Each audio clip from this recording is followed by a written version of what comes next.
What's up, guys? Shawnthebro here, and today we're back for another programming live stream. I'm so excited.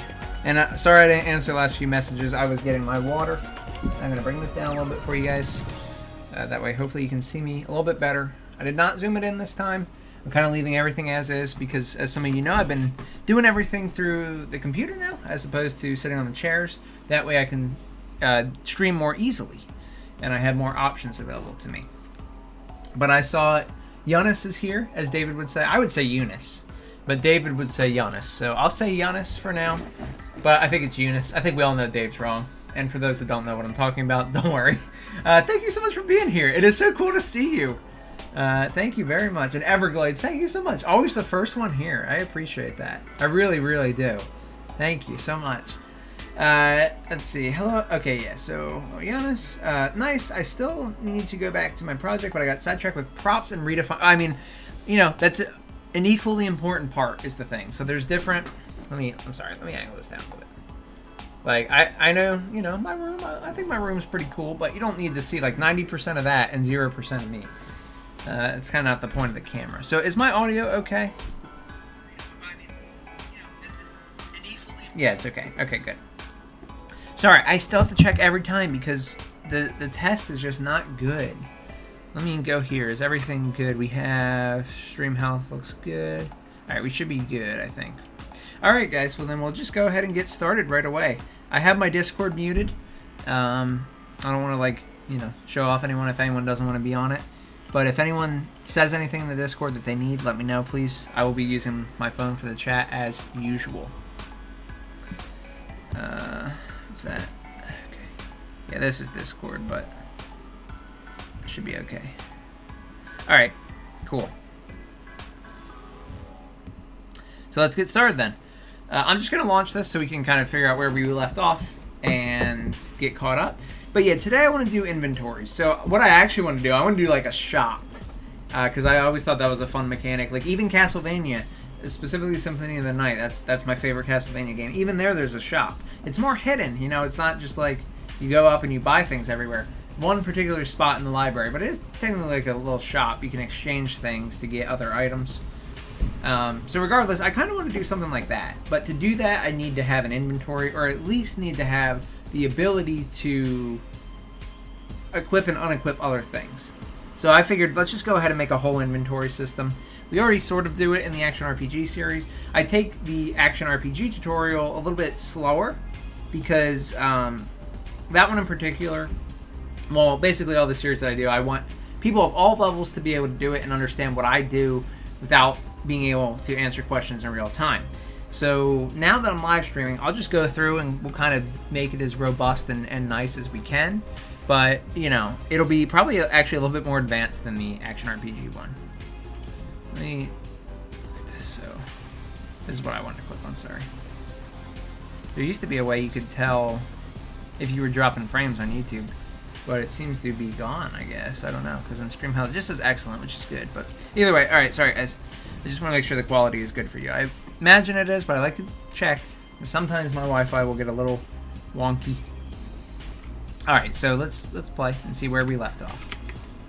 So we have experience with an experience bar, and we get skills based on the experience. So like I can't double jump right now, but if I defeat this guy on level 2, I unlock the double jump ability. We ended up using a data table to do that, so that felt pretty good. This is probably, yeah, this is pretty good. Like, I really like this. I really like where we're going with it. So let's go over inventory. We'll cover that, and then we'll be able to change weapons. I will change this guy over to the one without the sword and the shield, just because it'll complicate things down the road. But all right, yeah. So let's just get into it.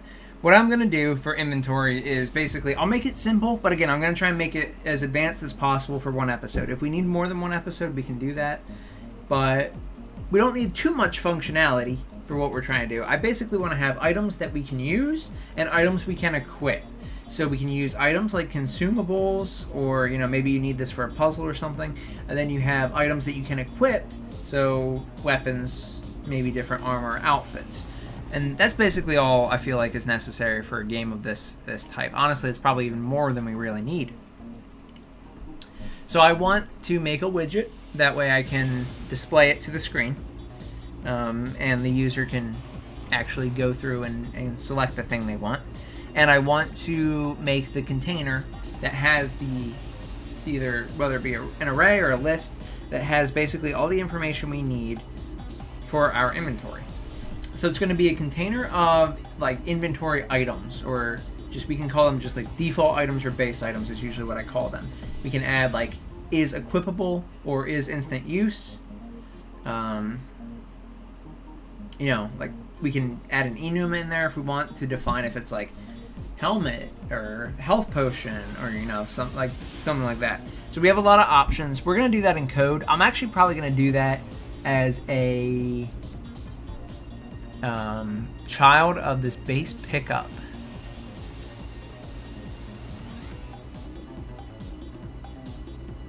I don't even need to do it as a child. We have the base pickup as like, I kind of don't like the term pickup for it then, but it kind of is. Like you're picking these things up and adding them to your inventory. Okay, I think let's just use this. So I'll close this. I'm gonna close some of the other things we don't need. Like we don't need the AI, we don't need the game mode right now, and we don't need the base enemy either. So we'll just have the character and the pickup.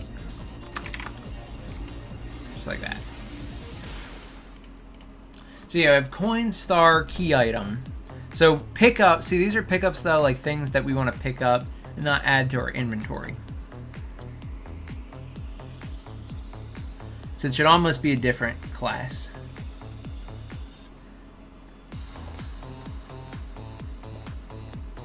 Because you could pick up a key item, I feel, and put it in your inventory. So I'm trying to figure out how I want to do that.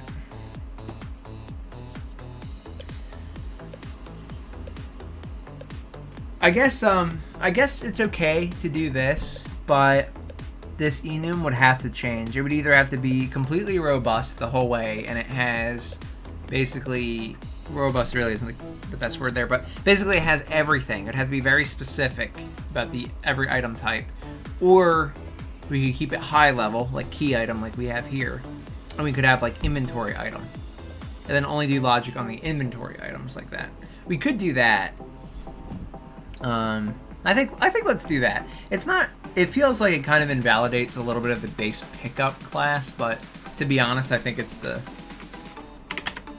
right move here. I don't think we really need another class. It just get confusing. So let's do E inventory item, and we'll do U meta display name equals inventory. Hey, what's up, Eunice? How you doing? It's so nice to see you. Thank you so much for coming by. Okay.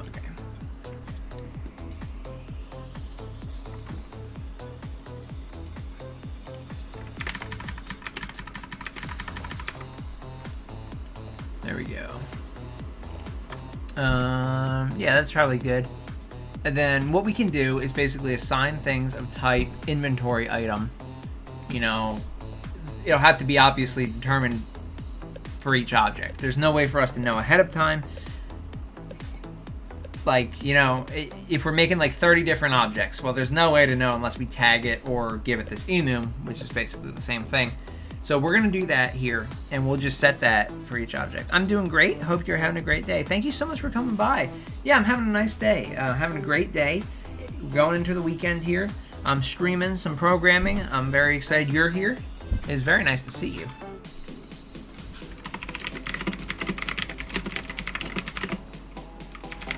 We'll do this. Me and my siblings just made noodles at 1:15 a.m. It is never too late for noodles. It's never too late for food in general. So no worries about that. But please send some over. I've not gotten to eat yet. I mean, I ate today, but I did not eat dinner. Alright. So we have the type. It defaults the coin, which, whatever. And we're going to make, you know, objects, whether it be something in Blueprint, that has the inventory item type. So this is good. Honestly, this is all we should really need. There's more we're going to have to do with it. Like, we're going to have to set up, like, is equipable, which we can do that now. Let's do that now. So we'll make it a Boolean.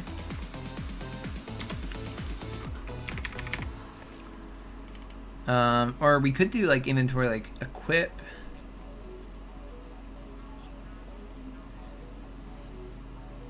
I guess if it's, and we did not wake up our parents. Hell yeah! Wow, I like the enthusiasm there. That is always good though. If you're not supposed to be up at that time, you know, I can appreciate that.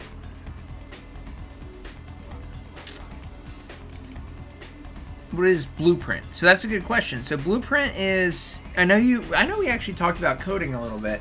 So coding, you know, obviously is, you know, you're typing out stuff, code in your language. Blueprints are basically, they call them visual scripting, which I can show you in about a minute. I'll show you an example. But basically it makes it so you don't have to type all this code logic. You're gonna add like little nodes in Unreal Engine. So it'll give you a visual for what you're typing out. So you can see it kind of in real time without having to mess with the code.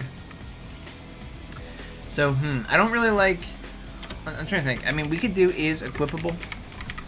My phone is getting low in battery. We could do that, and that's okay. Because otherwise it could be instant use. But we could have more options than that. For now, this is okay, I think, is equipable. And is equipable will be false by default. And it'll only be true for inventory items that aren't instant use. Now, that's actually all we need to get started, but we do need to make an array in our character as well to actually be able to hold this. So we don't have access to the base pickup class yet, so we need to include that. Not H, not CPP, sorry. Okay, and then now we can make an array of that type.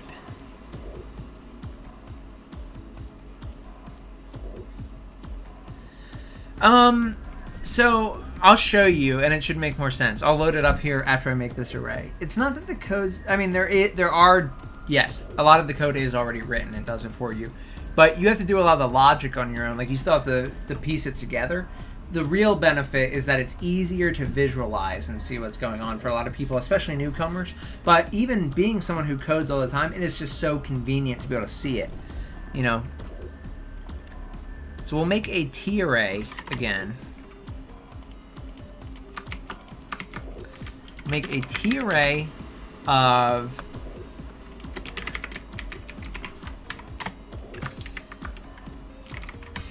A base pickup. And really it should be A base pickup pointers. And then we're gonna call these, we're just gonna call this inventory items.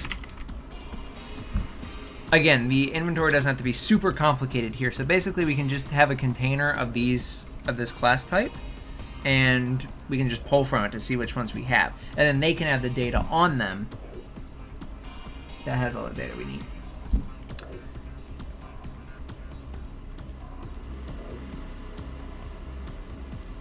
Okay, so yeah.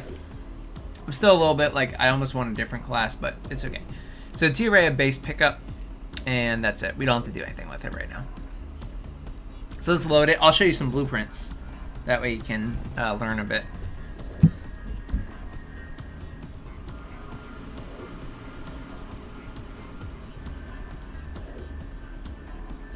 Just finished the noodles now. I mean, I'm not gonna lie, finishing noodles are good.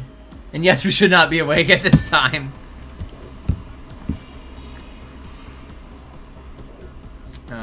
Okay, cool. So if we go,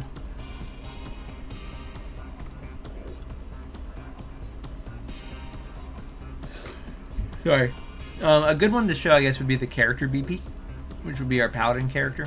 So this is what a blueprint is. Basically, these are all code functions. These are all things written in C++, whether by by Epic that are in Unreal Engine, or by us. And then we can just visualize them. We bring the line across to do some visual scripting. So basically code while looking at it like this. Well, I was watching Dave's stream, yeah. Yep, it's like that sometimes, but I appreciate you being here. If it does get too late and you have to go to bed, that's perfectly fine. I completely understand. Okay. So the determine level rewards here is, like, for example, to describe this blueprint, excuse me. This is an event, and then we have it go to this node. So I fill out all this data, right? And then it calls this function, which is a C++ function. And then you just follow the white line. That's the code, that's the execution line. Hey, what's up, Snatch It? They say hello there. So nice to see you. I love seeing you, my friend. But yeah, so that's how this works. It's just basically visual scripting. It's just code that is converted to something easier to learn and something easier in the eyes. And it also helps. What I really like is for things like animations and cutscenes that I'm not very good at doing in code, you can do them in here as well, and it's easier. All right, so now we have this inventory item tier, okay? And we can basically go through and just add things to it, you know, maybe on collision with the item, or maybe we have to press a key to pick it up, something like that. Yeah, they basically make coding easier. There's a lot of cases where coding is actually easier, so it's a little hard to explain, but essentially they make it easier to visualize what's going on. And they make it easier for people who are not familiar with code to get into it without learning the syntax of the code. So what we're going to do is we're actually going to, sorry, I need to think. Let's go into objects and let's make a new object. I know we have a bunch of these already, but let's make a new blueprint class that's actually based off of not one of these things, but actually our base pickup code class. And, oh, we have a base pickup BP already? We do, okay. So we can go right off the base pickup BP.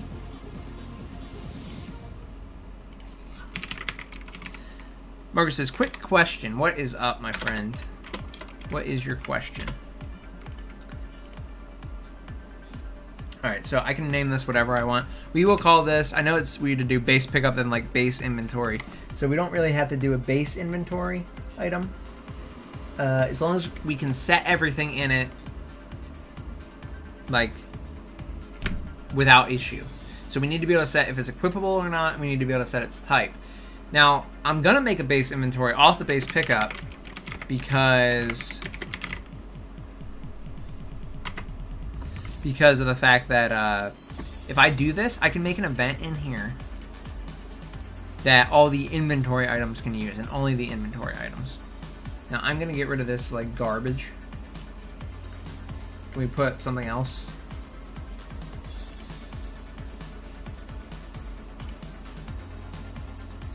Of course, my wood oak triangle.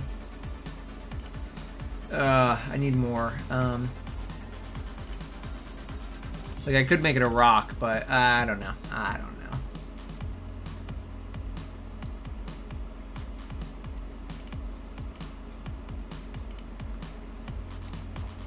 Sorry, this is very important. We'll just make it this default like gray / silver object. I don't believe we've used this basic floor material before. So anyway, Marco asked, what programming language is best for beginners? Okay, so Eunice says Python. So Python's a good beginning language, but I have to honestly say that Python won't get you too far if you use Python. The problem is excuse me, before I get killed for saying that, Python is very powerful. It's a very good scripting language. If you want to make games though, converting from Python to something like C++ is going to be very hard. So it depends on what you want to program. If you're looking to make games, I would very, very, very, very, very, very much start with C#. C# is basically, it's loose like Python, but it has a lot of the same structures as something like C++. Now, they're technically way different from each other, C# and C++. I know they sound similar, but they are actually very different from each other. But you'll get more of the idea of how like C++ works by using C#. So that's not. Now Eunice says, I learned it, I'm a beginner and it's super easy. So yeah, Python is probably I'll actually agree. I think Eunice is right. Python is probably the easiest language to pick up if you have no experience and you just want to be able to code things. I can actually agree with that. If you want to do things like games, you're going to want to go the C route, so C# and C++. If you want to do something like web development, then you're going to do HTML. If you want to do database stuff, SQL. And if you want to do things that are related to applications, so like, your banking app or something like that, you're going to want to either go toward, not necessarily like on a specific phone, even application as far as like a program installed on a machine, on a machineer. I was going to say a machine and a computer on a machine. So, like something like a launcher for games like Blizzard has. Then you're going to want to go like Python, Java, something like that will work. C# will work for that. Nice. Okay, I will start looking into it. Which one is most commonly used? Can you make 2D and 3D games using C, C++ Extra? Yep, you can make. That's a good question. You can make 2D and 3D games with C. Well, I don't know. I'm assuming with C. I've never actually used C, but C# and C++, yes, absolutely. Which one is most commonly used? I don't know the most used language all the time. Python will look good no matter where you go. Like if you're looking to get, I know we kind of talked about this, if you're looking to get some sort of job in the industry or just study up on it to get a relatively close job, like even if it's not actually directly coding, then Python will always look good because it's used in robotics and things like that. C++ is definitely your biggest for video games. At least as far as I'm aware. Every project I've been on with a game has been C++. Or C#, but mainly C++ for like AAA studios and things. My brother recently made a website using HTML, and I made a stickman named Bob do push-ups with Python. That is awesome, though. Seriously, Eunice, that is awesome. And by the way, I was not trying to shut you down. I hope you didn't feel that way. Python is great. I don't want to commit to Python because it does depend on what you need to do with it, why it's different. Thank you guys. Yeah, no problem. I mean, that's what we're here for, right? And also, I can always appreciate, right, Marco? Nice name. I mean, we can all agree that he's got a nice name. Okay, so with this, what we're gonna do is I'm gonna make a custom event, and it's gonna be, first of all, this is gonna be add to inventory. All right. And the reason I'm making custom event, I made this base inventory item, is so that all the children of this class of base inventory item can have this event. Now, not all pickup items need this event, so there's no reason to have them for them to have the logic. So we have add to inventory, which will be used to, of course, just pick up the item. Now, this is probably going to be the same thing for everybody. It's basically we're going to grab the player's inventory and add this to it. But it could be different. And the other thing I want to do is have an event for when we use it. Okay. Add custom event. And this is for use item. Now, this could get a little bit tricky because it does depend, so many items can have so many different uses. But if, excuse me. But if we have a general event, we can define the logic for each object in the blueprint here. Sean, I know I'm young, but how do I get an amazing beard like yours? Well, thank you. First of all, thank you so much. That's such a nice compliment. And I apologize. It's probably a little gross right now. Not gross, like it's clean. I've been showering, but I did not actually like brush it or anything, so it kind of goes all crazy. So, that was my fault. I should do that. But how do you get one? I actually do just what my dad said. So basically, you let it grow, and I don't use any beard product in it. I actually use like hair shampoo in it. And it has, once I started doing that, it started growing so much nicer, actually. It's weird to say, but it's true. You put that in it, and it stays like really nice and clean after you wash it. That's a big part of it. It's like if you're not washing it, because you really do have to wash it like you wash your head, otherwise it'll get kind of gross. So yeah, if you want a nice beard, like genuinely, then when it starts coming in, shave it. I know it sounds funny, but as you shave your beard, it'll grow in faster. So shave it a few times, try and get it even everywhere. Even mine's not perfectly even, so I still have plenty to go. But I'm just trying to do as I say, not as I do, right? And it'll start coming in. So try and shave it pretty frequently until you're kind of happy with the way it comes in, and then you just let it grow and take good care of it. Try and just wash it at least once a day, like when you're washing your hair, when you're showering, anything like that. and you should be good. I mean, I should brush it. I don't always brush it because I'm a little lazy, but I should. But thank you. I really do appreciate the compliment, and hopefully that was helpful. That was my genuine advice for that. So that's what I do. All right, so for this is going to be pretty easy. Right now, we can just make it simple if we want, where we basically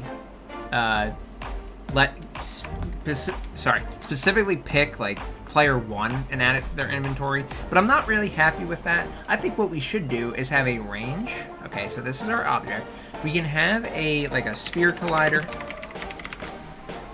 Shave their beards. Amazing tips. I was using it around 4 years. Hey, I mean, seriously, I appreciate that. If you want any tips, I'm not like the beard master over here. That would be my dad. But if you want any tips, I'd be happy to help.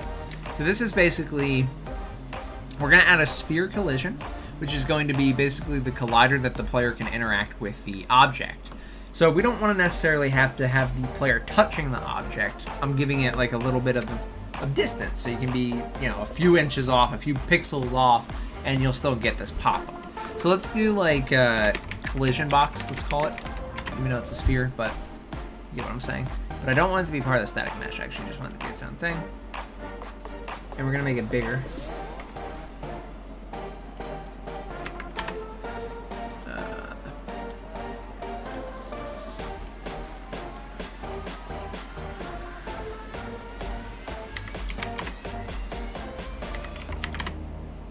That might be good. The problem is that the item's a little bit bigger than that. Let's not use a sphere. I wanted to because I had an idea in mind, but we'll just use a box because I can get the size a little bit more correct. Come on. So I'll do it like this size, alright? And I'll basically just put it around the object like this so that that's in the middle. Now we have this collider that we can check against. As for collision, we want it to be overlap all. Overlap all dynamic is fine because by default it's going to allow us to overlap with the character. And that's really what we want.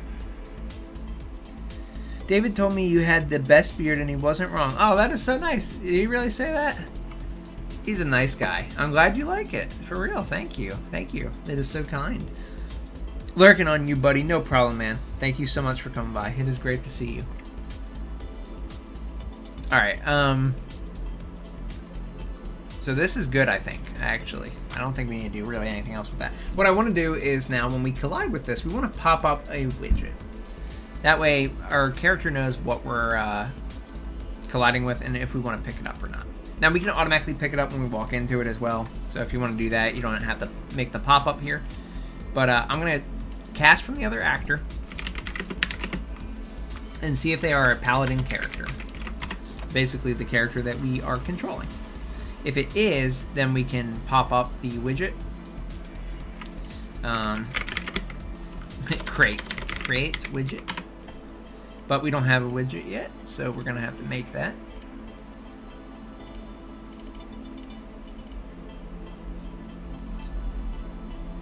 Sorry, blueprints. User interface, that's where it is.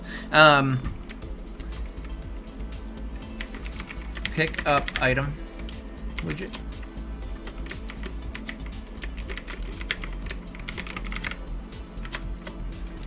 One of these. So what are you making right now? That's a good question. So we're making a side-scroller game like Castlevania. Are you familiar with Castlevania? So right now, I don't know if you saw... Yeah, because I did this.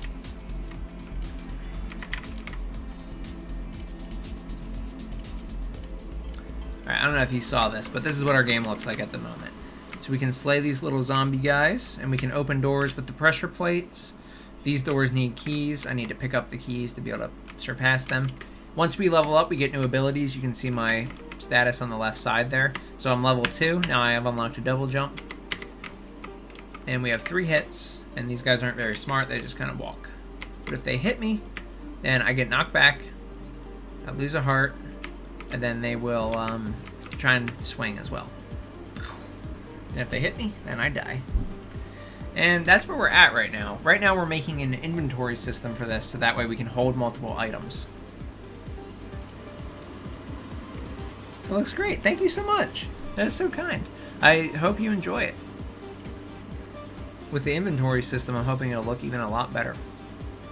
For this, I'm going to keep it simple. I'm actually just going to add a text box that says, like, press key text. And basically, this will probably just be, like, press, I don't know what key we want, 1 to pick up or something. Like, it doesn't matter because we're going to override this anyway. But it'll be something like this.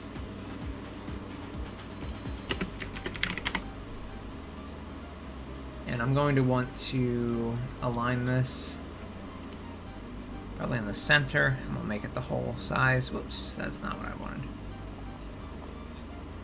Set it position 0. 1280. How big is this?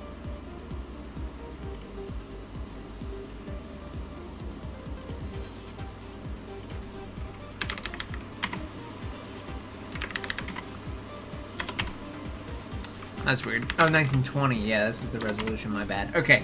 Yeah, so here we go. And now it should always be in the center of the screen since we've aligned it in the middle of this text box. It looks like 2D Dark Souls. Yeah, I can kind of get that feeling from it because our character is awesome looking, isn't he? Shout out to the creator of the character, Jay Nordstrom. And Joy says, heck yes. I'm glad you're excited. I'm also excited. So let's bind the text in here. We're going to create a binding. And this is called, it can be called this get press key text, whatever. I don't really like that name. But basically, this is going to be the binding to determine what text shows up on the screen. And basically, this is pretty simple too. What we have to do is figure out when this pops up. So when this pops up, this is going to be popping up when the character is close enough to an item. All right? When they begin overlap with this item. And I can show you this in action so we can play around with it. If I let's put it closer to the start. Let's put it after the first door here.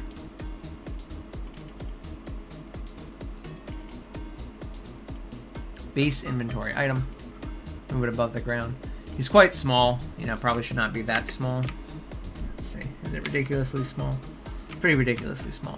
But when I overlap with this, it should actually pop this up. I realize that it is not, but I think that's because I'm not binding anything to this. I made the binding and then I did not bind anything to it. So if I were to say hi, then this should pop up.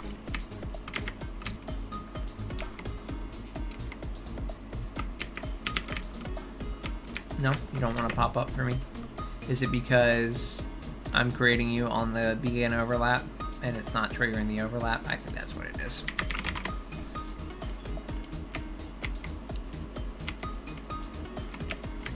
Okay. So what we're going to do, change the plans real quick, is we're going to not put the collision logic in the inventory item. And that's my fault because I always forget which one is better to put it in, the stationary or the moving object. But it's okay, we're gonna put it in the character BP instead. I'm gonna move this up and out of the way. This is fine where it's at and what it is, but I want to be able to drag off of this. This is our collision with the zombie character for taking damage, but I'm just gonna drag off and do cast to base inventory item. Okay, and we're gonna drag the actor in there.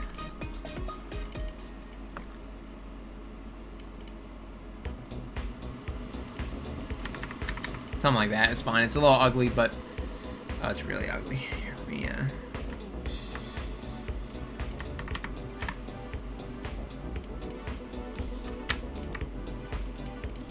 Okay, it's not so ugly anymore. I don't love it, but it's okay. I hate that it does that. I can do this as well. That's also really ugly, but it's fine. So basically, hold on. I learned Pygame, you better accept me to awesome games like yours when I get a laptop. Hey, oh, yeah, expect me to make? Heck yeah, Pygame is also great. Pygame is a really good Python library. I really like that. I'm glad you know that. That is cool. You're getting a good Python education for real. Probably learn C, C++, and C#. Yeah, they're all good ones. For real, if you're making games, you're probably going to see a lot of those, so that would be very useful. All right, now if we cast to, if this is a base inventory item, then we're going to create the widget, or sorry, create widget. Now we're going to pick our class, pop-up item widget, and we can put the owning player self if we want. Reference to self. Oh no, it's the player controller, isn't it?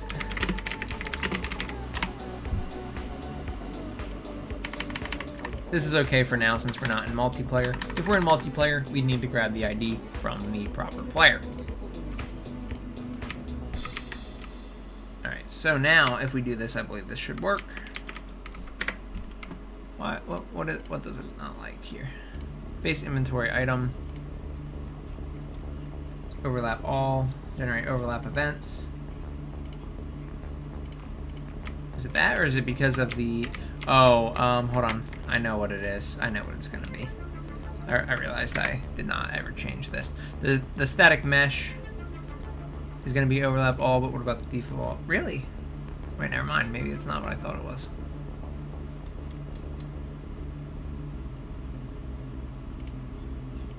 That is the right size. Generate overlap events. Is it not in the right spot? It might not be in the right spot, actually. Location X 1200. Is that really what it was? Am I really stupid? I might be really stupid, guys. No, that's weird.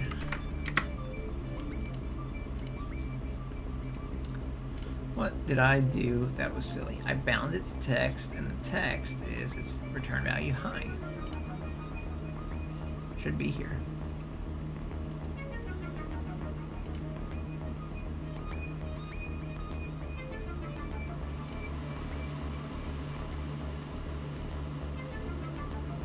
Base inventory item. That is what I brought onto the screen, right? Base inventory item, yeah. Make it inventory, by the way, while we're here. Actually, I should not do it there. We need to make the base inventory item type inventory, by the way, right off the bat. That is very important, very crucial. So let's do that. Sorry, give me a second. So I made this box collision. It overlaps all. Did I not do... Wait a second. Yeah, on component begin. Oh, with my weapon collider, guys. I'm so sorry. I am being a silly goose. That's no duh. All right. Forget what's the one. Is it normally the capsule collider? Yes, it is.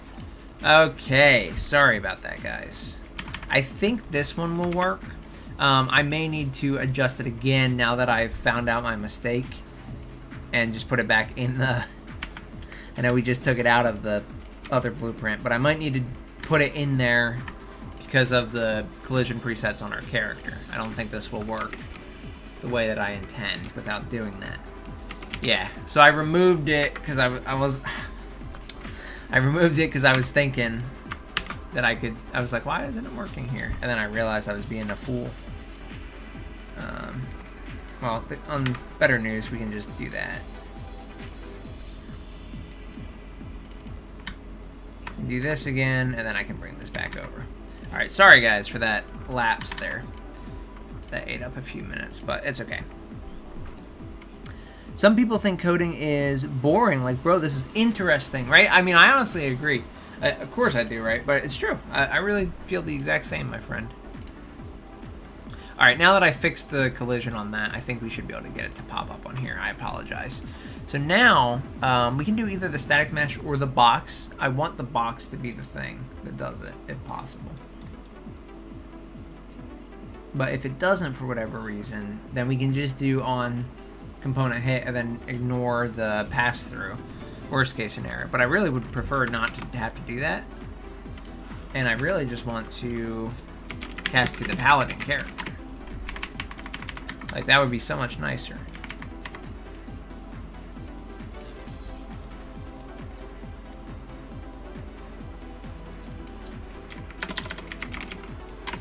So why is it just called box now? I definitely called it.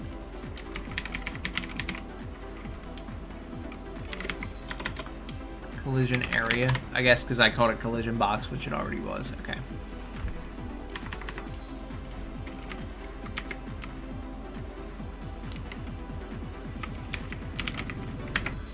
Okay. So now we have it printing. So we should be good. Now, I don't know why the text actually isn't popping up to say hi here. Like, okay. Oh, I never added it to the screen. Alright. So this will work. I knew it was working because the print string printed, but I was like, wait a second, what's going on there? And then I had to figure out that issue. Alright, so my apologies that it took me a little bit longer than expected. I had the collision settings wrong, so I moved it to the character, and then I realized that it wasn't because of my collision settings, or it wasn't because of where I was doing it that it was failing, it was because of my collision settings. So I moved it back, and then I was forgetting to add it to the viewport, but that's a different issue. Alright guys, so now, we can basically do the same thing and determine when they leave to take away the pop-up.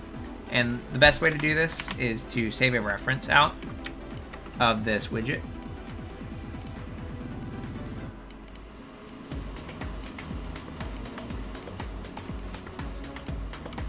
And we'll call it, like, literally just, current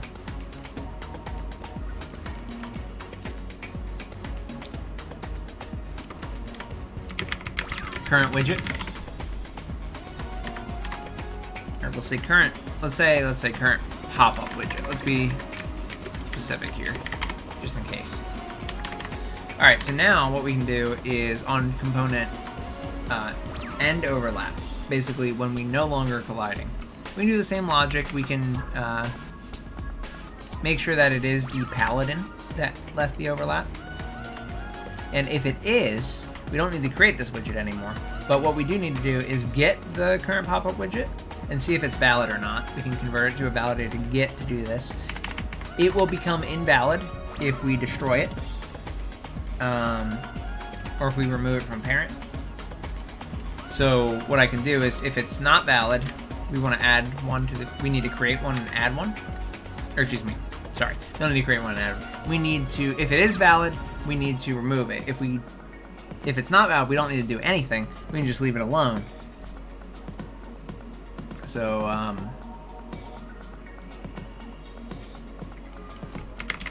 think actually, we just remove from parent, we should be golden.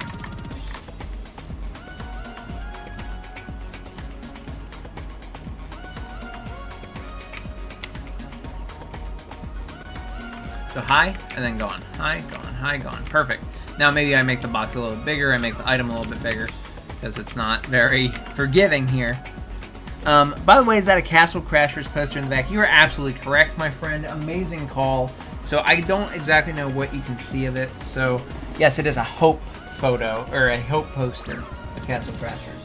So it is the regular Castle Knight, made out to be like a political poster, but it's not like a specific political party or anything, but it's just made out to be that style, and it says hope you like it, and I love it, by the way.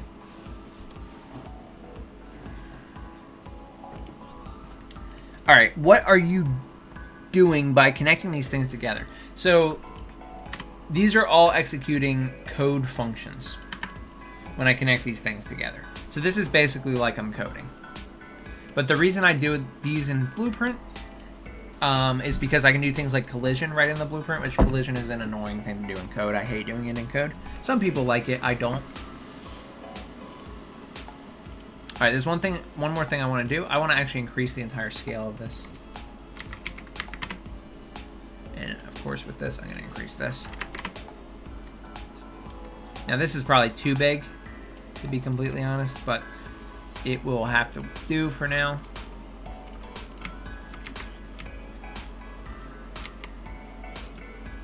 There you go. It's alright. I mean, it should probably be a little bit smaller, but regardless, you can see the text comes up. So we're actually, honestly, that's a lot of the, I sure do like it, the poster, right? Right? It is cool. It is right off the Behemoth store, and I just love their store. I like that you picked up on that. Good call. Castle Crashers. Grade A. I'm just saying, if Behemoth wanted to send me an entire collection of all the characters and action figures right now, I would not complain. That's all I'm saying. Alright, now we have to figure out this binding logic. So for the binding, we need to basically pass this widget data for what name we want to display. All right, because sure, like we wrote hi. Well, we don't want to put hi in here. All right, what we want to do is determine what object name to display to the screen here. There's a few ways we can do it. First of all, we need to have a name on the base inventory item. This is actually not something we have now, and yeah, this is not something we have. So I'm gonna close the editor, and I'm gonna go ahead and add this as something we have. So we want an F string, or we can do an std string either way. I'll make an F string name. That's simple. And then in the CPP file, we're gonna of course just set the default value. So we're gonna put the name to be, I'll give it a name by default just so it's not blank. I'll just call it item. And then we can launch again. And now we will be able to actually, pass through the name to the widget. And when the widget gets the name, we can print that out as the item to pick up. We'll just append two strings, be like, pick up, so and so, and then we'll pass in the item name.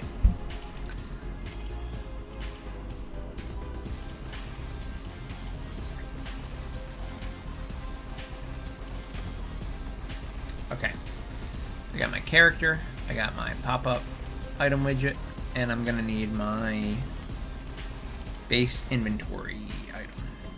Alrighty. So now for this, like I said, we need to pass along the name. There's a few ways we can do it, and my favorite way is actually to just have events in the event graph that receive and handle this. And since we have a reference when we create it, we can actually pass it along directly to this reference. So we can have just a variable if we want. We don't even need an event, but I'll make an event just so it's cleaner, and we can do it regardless if we have parent or child classes of this.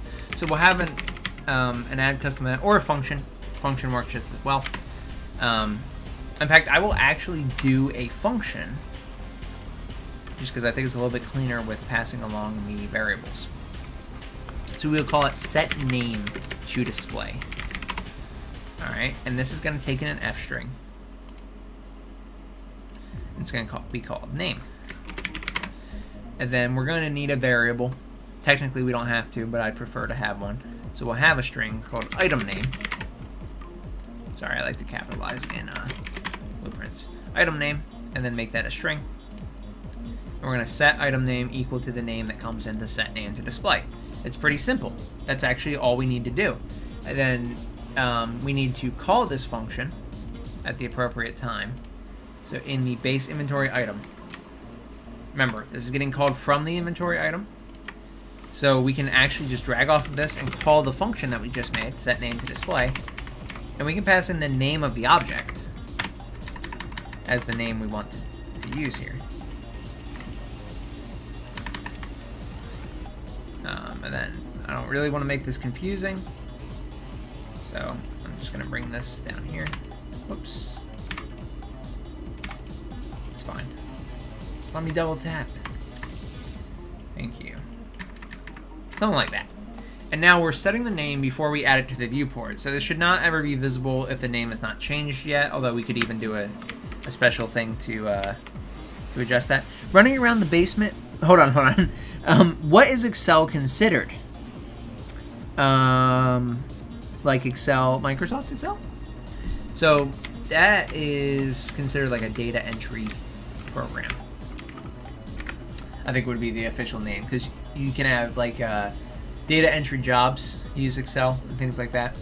I think that would be the best way, or just a spreadsheet in general. Although I'm 13, I know these things. My biggest flex. Hey, you gotta flex sometimes. I can respect that. You do have to be proud of yourself when you do something good. Running around the basement, making bubbles with a wand, and listening to your code right now. Hey, I appreciate you being here. Obviously, your family's more important. So if you need to go for any reason, feel free. But I'm happy to have you here. I appreciate you doing that and listening. The man is living his life. Heck yeah. Seriously. Hey man, you gotta live your life to the fullest. Last thing we need to do is we're gonna need to set the name. Now this is the base item, so it doesn't really have to have anything, we can actually just keep it as item, and that's perfectly fine. Then we go into our pop-up item widget, and we're not giving it any value in here, so we need to we need to use the value here. Now we can quite frankly just use name as a test if we wanted, but I actually want to append this string to another string. String append, and then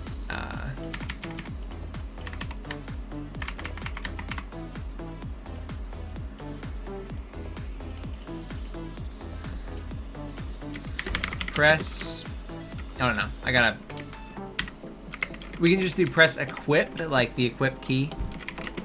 No, press use, the use key. To pick up, I don't know. We'll just do add item name to, hold on. Let's put spaces here so there's spaces in the string. Add space, item name, space to inventory. I don't know, something like that.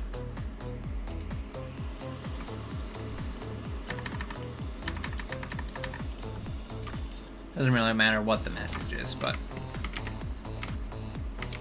alright, I appreciate you enjoy. See? But add item to inventory. See that? So now it'll change if we change the name of the object. So we can call this whatever we want. Add donut. Add donut to inventory. Get out of here. So we can add this. Look at this. Add donut to inventory. And now look at this. We have a great inventory system. I mean, it's very, very, like, it's not actually adding it yet. You get that. But what I'm saying is we're so close here. We already have the pop-up so the player knows what's going on. I don't know why you're here, Cortana. Now, what we need to do is add a key that we can press, a key or button, but basically an input action that we can press to pick something up. So basic attack, we got Q and 1 used, and then jump, of course, which comes already with a template, which is space and up and W and gamepad face button bottom. All right, so we're gonna add, I'm gonna call it use, I guess, like if we want to use a lever or use a key or pick up something. So I think use is fine, and we'll just make this E. The E key, I think, is good. E for now. We will have to add like controller inputs and stuff, but so in these boxes they have code. Yep. So this is, so you can actually click. So look, this is called take damage. If I double click it, it will bring me to the code function. This is the take damage function. So it's actually calling this logic. It actually just links right to it and does call the code function. This is basically just for show, just to make it easier to identify what you're doing. It is still doing all the stuff code in the code. And now that we have our input here for use, like if I go here,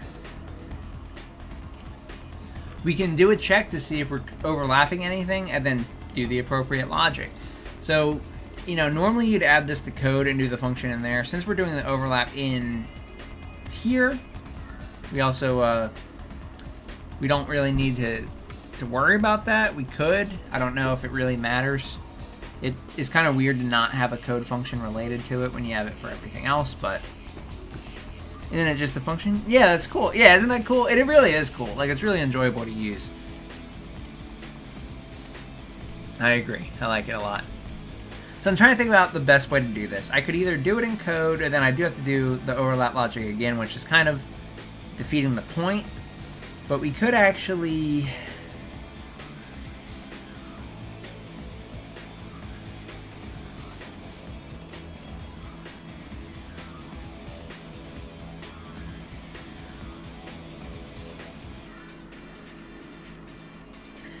I guess the best way to do it, if we just have a boolean that's basically like, is overlapping item or overlapping item array, we could have an array of the items that they're overlapping and add to it and remove from it when necessary. And then when they press the button, we can add it if they're still overlapping. Question, when we get to the part where you make the shop, will it be an event such as Walk Here Press X? If so, could you teach us how to make the shop available from main menu? Yeah, it will probably be like that.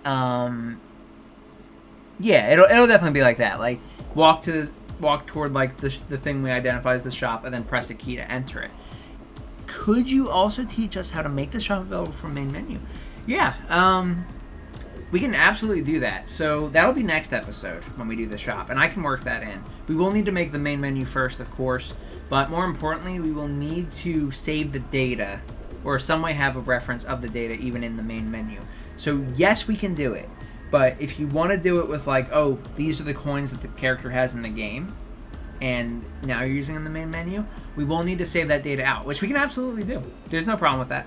We haven't gotten to that yet in any of the tutorials, but just because I haven't covered it, it's nothing we can't handle. So absolutely, if that's something you want to see, we can definitely do that. We can have that done next episode. Trying to think about. So, okay, yeah, I don't know. There's a few ways that I'm trying to do it the right way. Like, I don't want to do it a bad way and then say something wrong for you guys. So, it's kind of weird to me to not do an input action in code when I've done the other ones in code. But at the same time, like, I don't really want to do this in code because then I'll have to do the overlap check again anyway.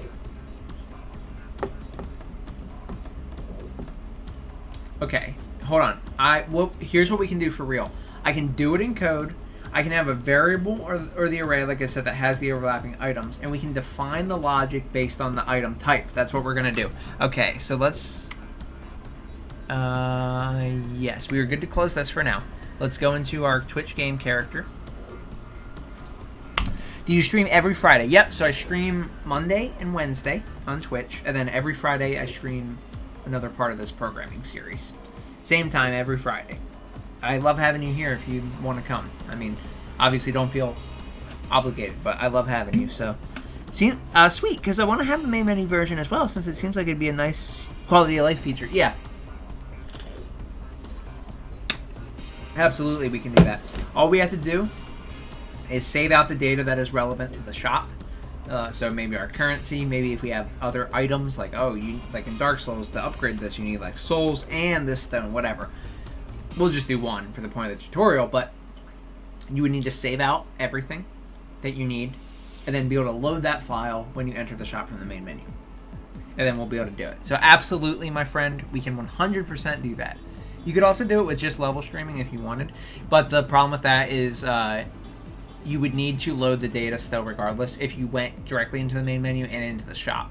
If you never went into the game, so the game could not create the data that time without loading from the file, you would have nothing. So you'd have to load at some point anyway. So really, we should just save and load. Excitement builds. Code for the win. Agreed.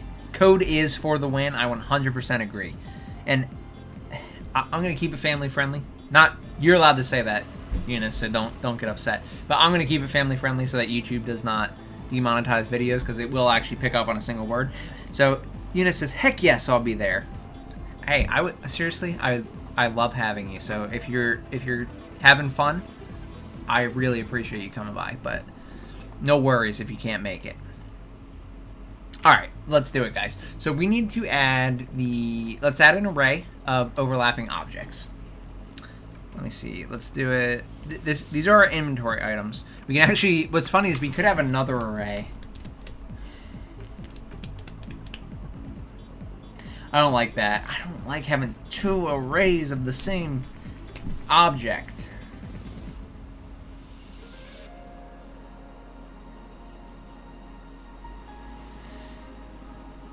But I also don't want to just do one, because if I just do one, then it would have to go to the next one when we left the first one. Okay. Here's what we're going to do. We will have the array of objects separate. We will have the one object that is currently being displayed on the prompt as the object that the user interacts with if they use the use button. That way, we can have multiple objects, and we could press like another key or another button to switch between the focused object. That's what we're gonna do. That's the solution. I like that. Oh, sorry, heck yeah. No, you can say whatever you want, Eunice. You say it. I just can't say it. If they find that on the video, they might not be happy. So you say whatever you want. I've curbed my cursing immensely since joining the community. It's probably a good thing. You know, it is probably a good thing. Like, I try not to curse as much. I pretty much don't curse. You know, I'll say something every so often when I get frustrated, like, oh man. But other than that, like, you know, I try not to. It's just, in all actuality, it's a little bit more professional. I don't personally care. I used to curse a lot, being honest, and I got a lot better. I tried to knock that out. So, you know, it was just normal. Like, it wasn't being bad. It was just normal. I got taught not to curse growing up, and I did that. And then working where I work, people curse all the time. So I started picking up on it. I was like, no, I should be better. All right, so we're gonna leave this, and what we're gonna have is we're gonna have one object, and it's gonna be a reference. I mean, it can be a pointer, and we can just set it. Actually, we don't even need this. We don't even need this at all. What we can do... You know what? Yeah. We're going to have a Boolean.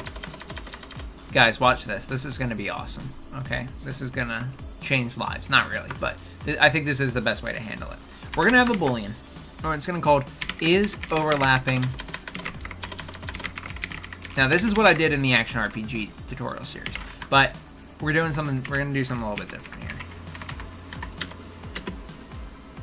So is overlapping item, okay? And we'll set this to be false by default.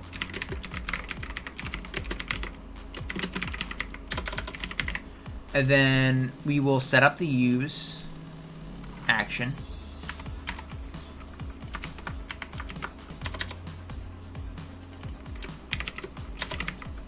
We'll call use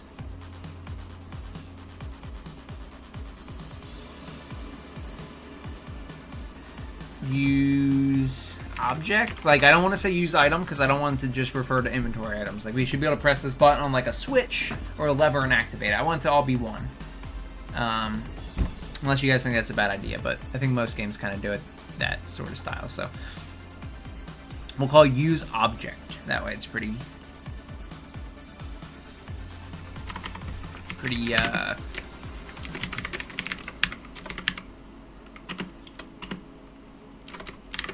I don't know what the word I'm looking for is, but it works for everything. So use object, and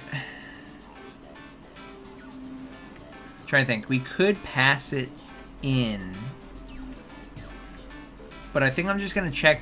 Yeah, let's, okay. So let's do this. So let's have use object, okay?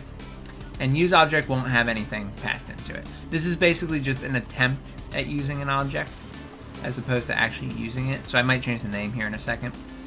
But I'll show you what I'm doing. I have a good idea in mind. So we have use object. I don't curse because it forces me to be more creative with my word choice. That's true. I absolutely agree with that. I mean, when I was young, my siblings around me cursed a lot, so I grew up swearing. I've been trying to curse less for the best. Yeah, I mean, hey, listen, like I said, we all have done it. I used to do it a lot. It's a weird change because, you know, sometimes your brain will go to use it, and sometimes it still slips. But I just try not to do it just so that I don't accidentally say it in a time where I'm not really supposed to. You know what I mean? There's some more formal settings, and the less you actually use it, then the less you're going to be able to mess up and accidentally say it. Not really the end of the world, to be honest, but so basically we're going to do use object, and we're going to see if we're overlapping item, but I don't want item. I'm going to do is overlapping object, okay? We're going to make everything where it works for everything. Is overlapping object. So then we can do a cast in here to determine if it's like a scene object, like a lever, switch, button, or if it's like an inventory object, like our base pickup class, okay? So we can use this for multiple things and be efficient with it in the code. And then even better, we don't have to keep an array of references. What I'm gonna do is I'm gonna query for the object, all right? That's what I'm going to call this. Query for overlapping object. We could do objects. We'll start with one object for now. And it's, okay, so listen. The word query is basically to search for something. Usually it refers to like searching in a database, but I'm going to use it here because it's honestly just the perfect word. Yeah, basically it's saying, let's look around and see if we're overlapping for objects. Now, what I was trying to avoid was having 2 collision checks for each object. What we can do is just call this, we'll make this a blueprint implementable event. Okay? Make a blueprint implementable event that's called query for overlapping objects. And since we already do the collision inside the blueprint, then we're just going to receive the value from the collision check, and we won't have to add it to the character. All right? We're going to return a base pickup. We'll just do one, remember. So we'll return this. And this should say, yep, definition not found, which is good. Let's do object for now. Should fix itself, right? Yep, okay, cool. So only if we know we're overlapping an object. So we'll set it to be overlapping, and then we're going to find out what object we're overlapping with. So this way, this isn't getting called every time. If we're not overlapping with the object, we only have to check a boolean, not an entire pointer. Well, a pointer's only 4 bytes, but not try and return an entire value. So we're going to do this, and this is going to return a base pickup class. So we'll return the object. Actually, it shouldn't return a base pickup though. I just realized that. Because if it returns a base pickup, then it would have to be a pickup class. I don't have like an object. We could do a actor and then just convert and cast and see. But it'll return a actor. So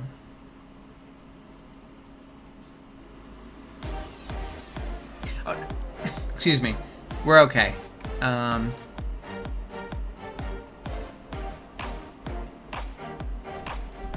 because if I swear in front of my dad, I'll be punished. But if my mom doesn't know swear words, my mom doesn't know swear words, so that's good. Yeah, but you see what I'm saying? It can come in handy. I'm here, so I'll be in and out. I'm on Resident Evil Village. Enjoy, my friend. Enjoy. I will probably play some of that later tonight. My phone is on 10%, so I don't know if I'm going to make it through the stream, but I can still. Eunice, you hear Eunice? And David! Thanks for coming by, David. I don't know. I kind of don't like I wanted it to work for everything. I would need another class that is a parent to this. We can do that later, okay? I'm going to keep it named like this because we're going to do that later. For now, let's just keep it. It returns a base pickup pointer. Now we're going to want to grab this.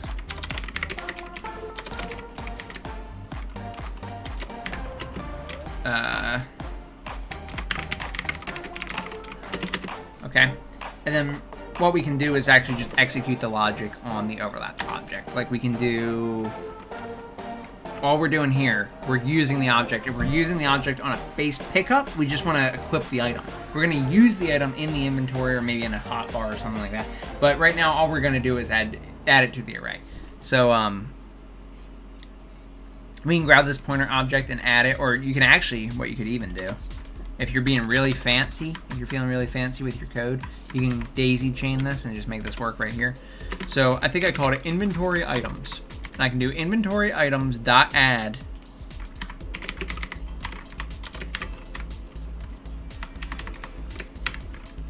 Look how fancy that was. But we should only really do this if the object is valid, because otherwise you'll return an invalid object. So as cool as this is, I think we should make a, we should just do, you know, we don't have to be lazy. We can do base pickup, but we can say auto object equals query for overlapping object. And then we can just add the object to the array.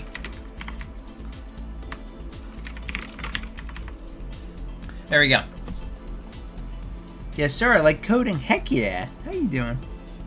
The map is good. It marks when you've got everything in a specific area. If you haven't gotten them, and then it's a different color. Hey, I'm excited. I think it'll be fun to play. Here we go. So now we're adding it to our array. And as long as it's in the array, we're good to go. We will be able to finish this episode tonight because all we have to do is make the widget to display the items. And we won't necessarily go over any of the logic of using the inventory items tonight. We'll probably need a whole episode on that alone because the items can be so varied, you know. If it's equipable, it could be armor. Maybe we change the mesh, or maybe we actually just attach like a helmet to the character's helmet slot. Or maybe it's like, oh, you get health or you get a speed boost. It's pretty much infinite, so we can do this at any point. So, yeah. I'll leave it like that. We just basically want to make sure that this is getting used and we are picking this up. Now, we do, once we add it, we also probably want to destroy it. And I also need to have the query for overlapping object work.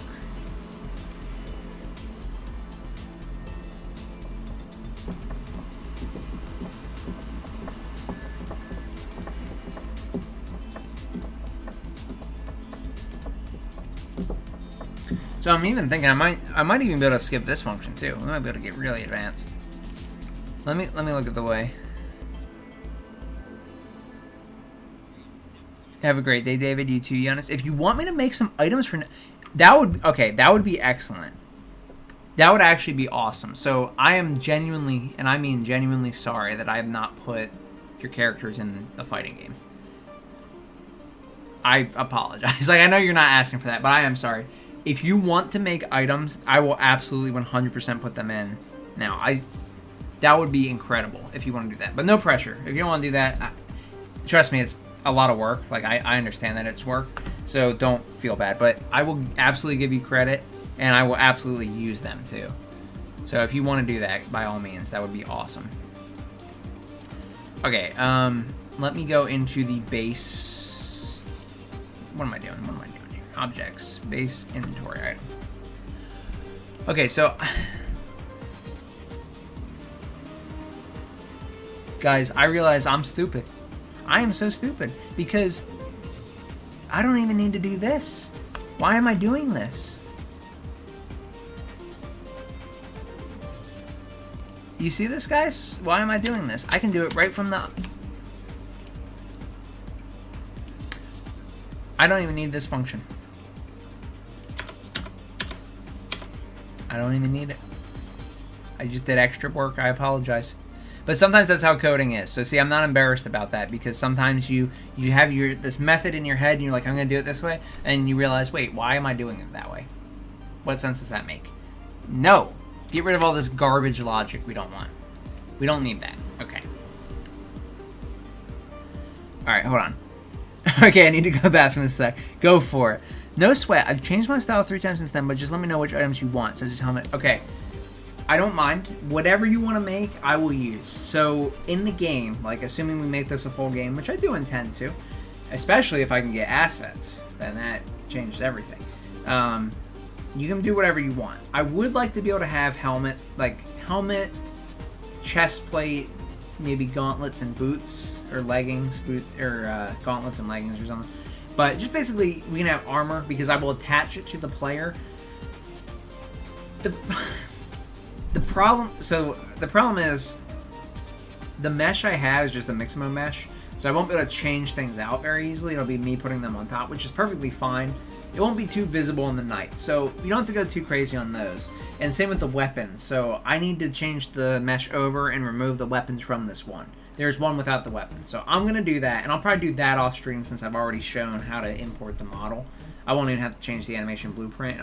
It's actually going to be the same skeleton, so that's good. But anything. So I do want a consumable health thing that heals you. It could be a turkey, it could be food, it could be a potion. You can take it whatever direction you want. I'm having fun. If you want to do anything, you can dictate that entirely, like without exaggeration. But I would like a consumable to heal the player, and maybe one to maybe like speed up the player or something. I don't know. I do want like 2 consumables. That's kind of what I had in my head, just so that I could have something to program. And then I would like armor, maybe even a weapon. but we won't get into weapon and armor, I don't think, next stream. If you did make like armor, like a helmet or chest plate or boots or whatever, then we could put them in and they could definitely go in the inventory. So I could actually use it as the object. I don't know if it would be shown on the player yet.